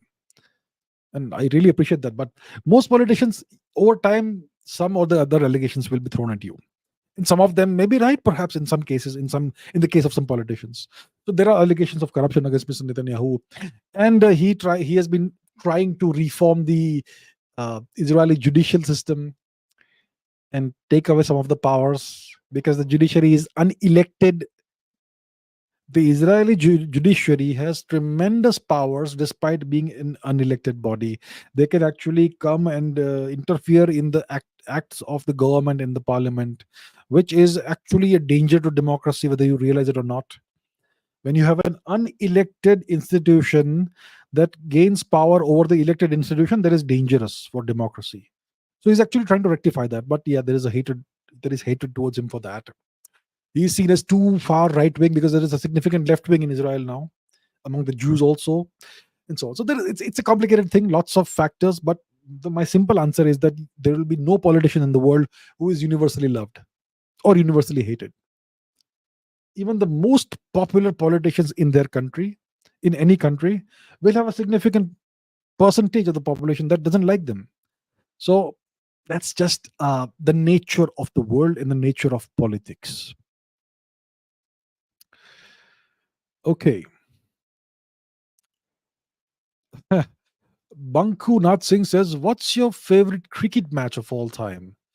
One from your era and one from the current era. What is my era? This is my era, isn't it? I don't know. I've seen so many cricket matches. I've been watching cricket since, I think the first World Cup I watched was 92. I was a kid then, but I watched the 92 World Cup. And India beat Pakistan in that. That was a good one. One of the only matches India won in the entire World Cup. Azharuddin was the captain then. So there was that. The 96 World Cup, we defeated Pakistan. That was a good match, really good match. The Venkatesh Prasad, Amir Sohail thing. And many, I think the 2007 World Cup, T20 World Cup, great matches in there. We beat Pakistan twice. In one match against Pakistan, we won 3-0. Imagine a 3-0 score in a cricket match. But we defeated Pakistan 3-0 in a group match. In the final match, what a what heart-stopping match it was, and that iconic misbah shot. In India, in the semi-final, India beat Australia. Yuvraj Singh played really well.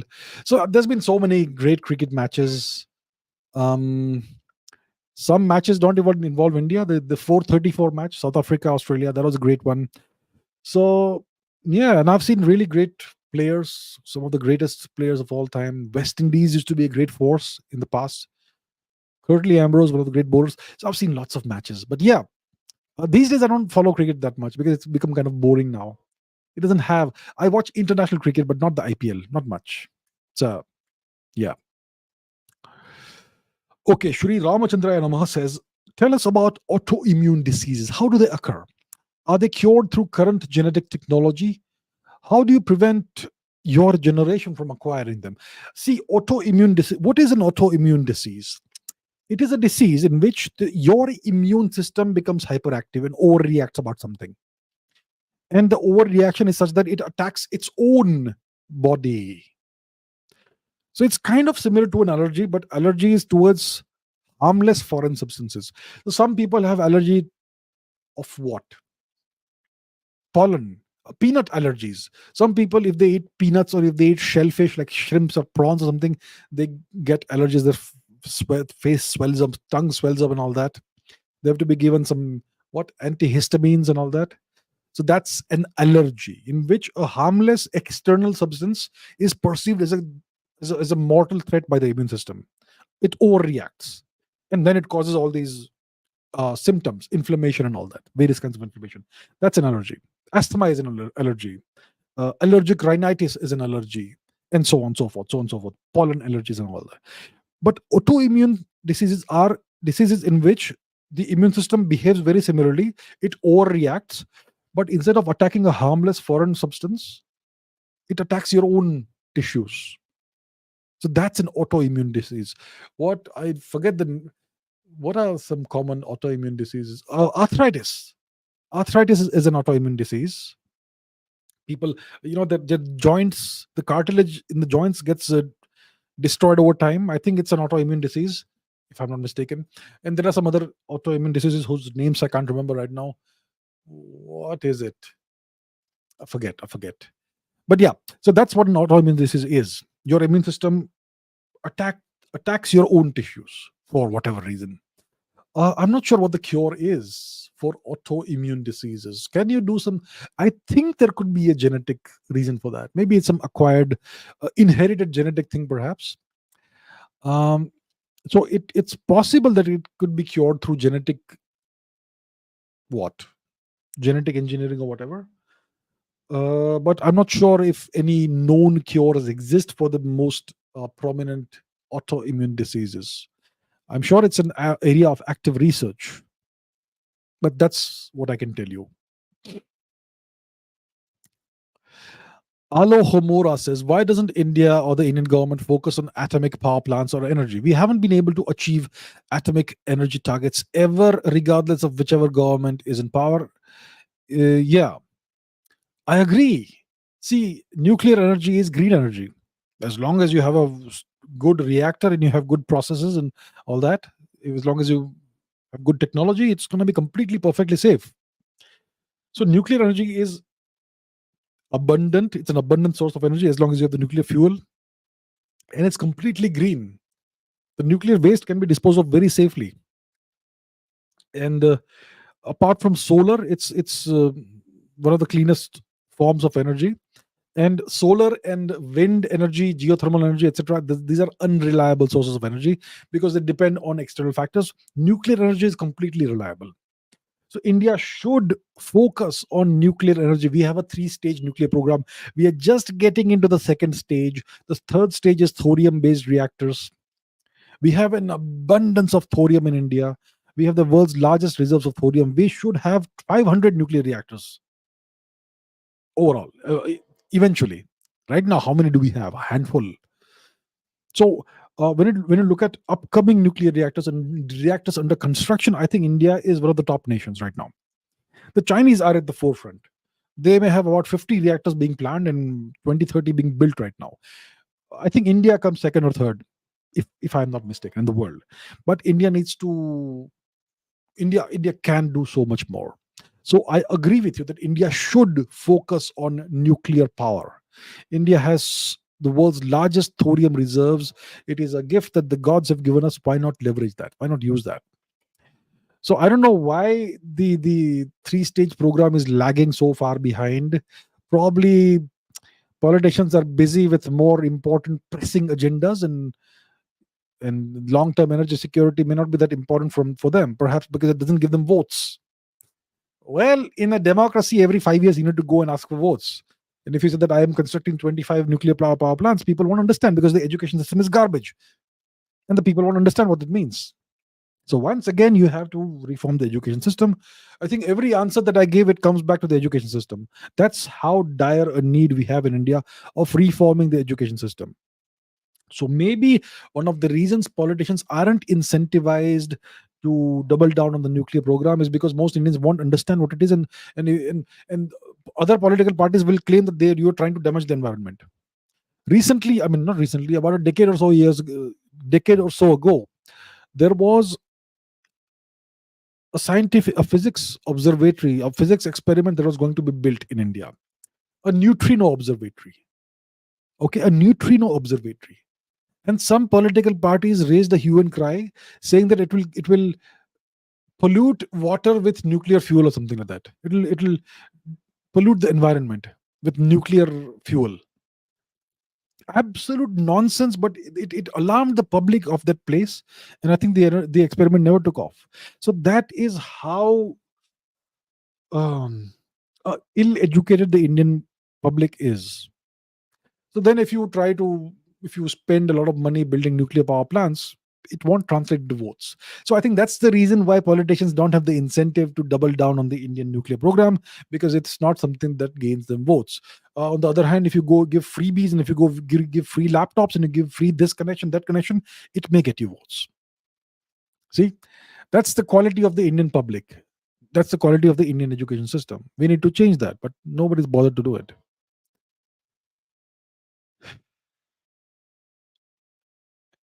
McLevin says, should I take whey protein? How is Amul whey? Look, whey protein is protein that comes from a dairy source. When you when you have milk, let's say you have a liter of milk and you want to make paneer. So there's a process, right? And you can squeeze a lime or lemon into the milk.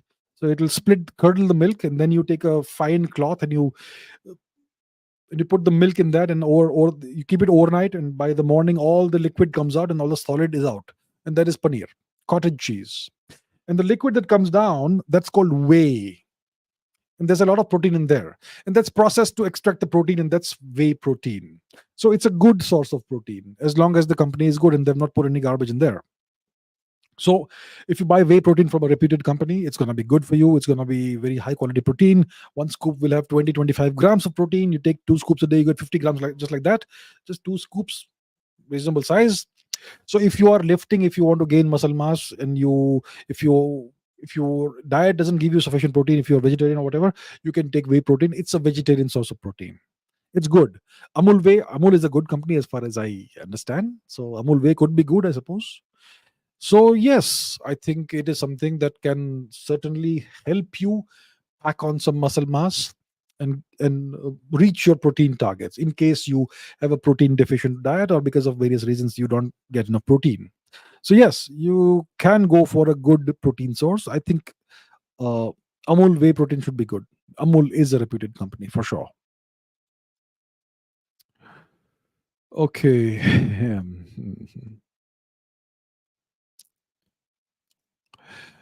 Shri Balram Putin ji says, just out of curiosity, why did most of the gods choose India as their birthplace? And hence we are the only surviving civilization till date, which we are not, but still your thoughts. Well, who knows what goes on in the minds of the gods? The gods live so far above. We are down here, we are mere mortals. How how are we to know what their thought process is? So why did Indra choose India as his birthplace? I don't know. If I meet Indra, I'll ask him if I'm lucky enough to meet him. If I am worthy enough and blessed enough to have an audience with Shri Indra, Lord Indra, then I will certainly ask him. But there must be something great about India's land, this sacred holy land that induced all the gods to take their birth in Bharatvarsh. That's what I would imagine. But why? What was the thought process behind that? Why did they choose to be born here? Only they can tell. If I am lucky enough, if I'm fortunate enough to meet them, I shall certainly ask them, and I shall get back to you and get back here and do a special Ask Abhijit session.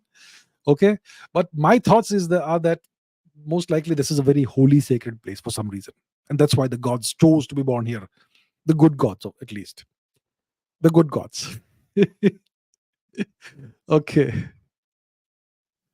Uh, Everything Beyond says, as a normal citizen of India, how can I change the Indian education system and reduce crime rate in India? You do that by becoming a great person, rising to India's top position, and then pushing through the reforms. You can only see if you want to make a change in the world of any kind. The more powerful and the wealthier you are, and the more powerful you are, the greater a change you can bring about. So if you are a person who has no political power, you can make almost no change in the world. If you're a person of very limited wealth, then your impact will be very limited. So the lesser the power and the lesser the wealth that is at your disposal, the lesser is going to be your impact on the world. If you want to change the entire education system of a subcontinent-sized nation, you have to acquire immense political power and immense wealth. You don't need to acquire that wealth yourself as an individual. You can become a part of a political party that has access to that much wealth and power, and then you rise in that political party, and you rise to the top position. Then you can make a change. So that's the only way you can change the education system, reduce crime rates, get rid of infiltrators, whatever. Change the borders of India. Any big change, if you want to do, you have to rise to an incredibly powerful position. Only then you can do it. Otherwise, you can keep on striving, but unfortunately, the impact that you will have is going to be very limited. All right? Okay. Techno Dhruv says, why can't the government allocate enough money or a sufficient budget for the space research program? I think if they allocate minimum $5 billion budget to ISRO, then we can work much faster and achieve new milestones. That is another one of my constant refrains. India needs to be a leader in the space race. India cannot afford to get left behind. But once again, it's not on a high priority when it comes to politics. Because if let's say you allocated lots of money, okay, let's say you are the Indian Prime Minister and you allocate $5 billion to the space program, to ISRO, and ISRO does multiple human space launches with that. Okay, it sends five missions into space, manned missions. Okay, and we also build let's say a space station in orbit around the Earth. So we do a lot of stuff with this $5 billion. So at the end of 5 years, the Prime Minister goes to the public and says, see, I did this, I have spent so much money on ISRO, and we have achieved this. And then his political opponents will say, you didn't do anything. The scientists did it. Why are you taking credit? Right? And then what will the Prime Minister say? And the people will believe it. They'll believe various YouTubers will say, ye to kuch nahi karta hai. It is the scientists who are doing everything. He's just taking credit for it. So then the question is, when you have limited resources as a politician, why will you spend it on something that will not bring you votes? Unfortunately, in the democratic system of India, it is imperative for a politician to get votes. That's why I keep saying this is not the right system for India. I'm not saying we should have a dictatorship. I mean, we should have a better system. So that's the reason why the space program is on the back burner. We're going to have some small progress here and there. By 2035, 2040, we may have a space station. By 2025, 26, we may have the first human space flight, perhaps. And by 2040s, we may have touched down on the moon, humans, perhaps, if things go to plan. It's all far in the future. We never know right now. If I was the prime minister, I would certainly do it. But I may not get elected again after 5 years. So that's how it goes, you see? Okay, let's take maybe one or two more questions. Malik says, when are you arranging a meetup? Let's do it in Maharashtra. Let's see. I haven't thought about it, but one could do it in the future for sure. I will let you guys know.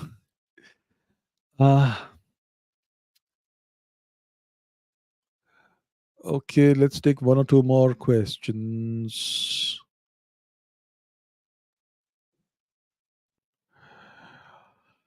Broken Inside says people who say that Indian genetics are weak, etc., need to realize that a civilization that is so old and ancient and still surviving, for that it's impossible to have weak genetics. I agree. Yeah, it's not the Indian genetics that's weak. It's that the Indian kids, they have to focus so much on education that they can't even go and have a nice run outside. Okay, and the Indian diet is the traditional starvation diet of the past 2.5 centuries, which we were forced to adopt because of the starvation imposed upon us by the British, and so on. So that's why once these things change, we will become very different physically. We are already doing very well in sports. We are beginning to do really well in sports. In a few years, everything's going to change. So I agree with you. Genetics, there's no issue with us genetically. We're genetically wonderful. When I was a kid, people used to say Indians can't bowl fast. Indians can't produce fast bowlers. Today, India has the best fast bowlers in the world. India went to Australia twice on 2 tours and defeated Australia with our fast bowling strength. So we have the best fast bowlers in the world. So this entire nonsense about Indians having bad genetics, once again, I will attribute to India's rotten education system, that Indians still believe this. It's so easy to make Indians believe all kinds of nonsense. Right. Okay. Sandesh Gupta says, despite learning from this garbage education system, how did respected APJ Abdul Kalam and scientists of ISRO come up with excellent learning outcomes? How did they get practical knowledge? Through self-study. There is no shortage of genius level talent in India. Srinivas Ramanujan is a great example. He was almost destroyed by the education system. He used to get the highest marks in maths, and he used to fail in all other subjects. So why didn't his teachers identify him as a genius in mathematics and stop forcing him to sit for exams in other subjects? Just focus on math. But the education system says, no, you have to get good marks in everything. So this almost destroyed that guy's career, Srinivas Ramanujan. So we have no shortage of genius level talent in India. And the ones who succeed despite the education system, not because of the education system. They spend time alone on their own studying what interests them, on top of all the nonsense homework and classwork you have to do. And that's how they acquire real knowledge, because they're passionate about something and they will do extra work, additional work on top of all the other work they already have to do. That's how they succeed. There are so many students who are so hardworking in India and who are so incredibly brilliant, and that's how they succeed. Not because of the education system, despite the education system. Okay, let's take one last question. One last question. Red says, how did the original Egyptian culture and religion die out? Is there anything left of the original Egyptian culture? Nothing, only the buildings, the pyramids. It all began with, there were the sea peoples who came and kind of did some dents to Egypt's strength. The Hyksos, who could have been Indo-Aryan origin people, perhaps, also occupied Egypt for a century and a half. But that was okay. Egypt recovered from that. Then, I think in the 3rd century BC, Egypt was under Persian occupation. Okay. And the Egyptians, when Alexander came, they saw him as a great liberator. But then they realized the Persians were way better than the Greeks. So, Egypt's downfall begins with the Greek occupation of Egypt, which began when the Egyptians allowed Alexander to walk into Egypt. They thought he was a great savior for them, who would get rid of the Persians. Yeah, he got rid of the Persians, but he destroyed Egypt. He and his political descendants destroyed Egypt. That they started the process of destroying Egypt's culture. So the Persians were actually good. not the Greeks. So then you had the Ptolemaic dynasty in Egypt, which was the dynasty installed by Alexander. The first governor he installed was Ptolemy something, Ptolemy the first, and then you had his descendants who were ruling Egypt. Cleopatra was Greek. She was not Egyptian. She was not a black lady. She was a white lady or brown lady, whatever. Greek lady, light brown. So you had that, the Greek influence on Egypt. So that starts the process. Then Julius Caesar conquers Egypt. Okay. And he discovers the Greeks are ruling Egypt. He said, enough. Now it will be Romans who will rule Egypt. So then there's a Roman rule over Egypt. So that brings in more changes. And then it all ends with the Arabic conquest of Egypt, which entirely ends everything that is Egyptian in nature in Egypt. Today, the people of Egypt consider themselves to be Arabic, to be Arabs. They speak the Arabic language, an Egyptian flavored Arabic language. And there is no original Egyptian vocabulary left in the language. There's no Egyptian culture or customs left. It's just an extension of the Arabic world. There is nothing left of the original Egyptian culture in practice in Egypt today. Okay. Do we have anything else interesting? Okay. Dr. Jaishankar says, why are we not friends with North Korea? Well, I'll tell you what. We aren't enemies with North Korea. We have diplomatic relations with them, and we have reasonably good cordial relations with North Korea. So I would not say that we are not friends. We certainly are not enemies. We don't have bad relations with North Korea. We have reasonably good relations with North Korea. And as an Indian citizen, you can even travel to North Korea. It'll cost you money because you don't get it's very hard to reach there, but it's possible. And if you wear an Indian dress over there, you're going to be treated really well. Okay. So I would say that we have reasonably good relations with North Korea. And if it were not for the pressures that come from the West, from the US, we may perhaps even have better relations with North Korea. But the reason, there are multiple layers of complexity. North Korea is a Chinese satellite, a Chinese vassal. It's so all that complicates matters. But overall, I would not say that we are not friends. I would say that we have reasonably good relations with North Korea. Okay. With that, I'm going to end this session. We have once again crossed a million. Sorry, what am I saying? 2 hours. I saw this comment. Strangely, Proton is saying you are reaching 1 million subs. Any party? I guess we'll have an online party. That's all I can do for you, because otherwise, how do I invite 1 million people? Yeah, eventually it'll happen soon enough, I suppose. So it is all thanks to you that will happen. And I am incredibly, genuinely, very, very grateful for your viewership. I had never imagined that I would be reaching 1 million subscribers someday on YouTube. So yeah, it's all thanks to you that it will happen. Thank you very much. All right, with that, let me end today's session. Once again, thank you everyone for watching, for all your questions.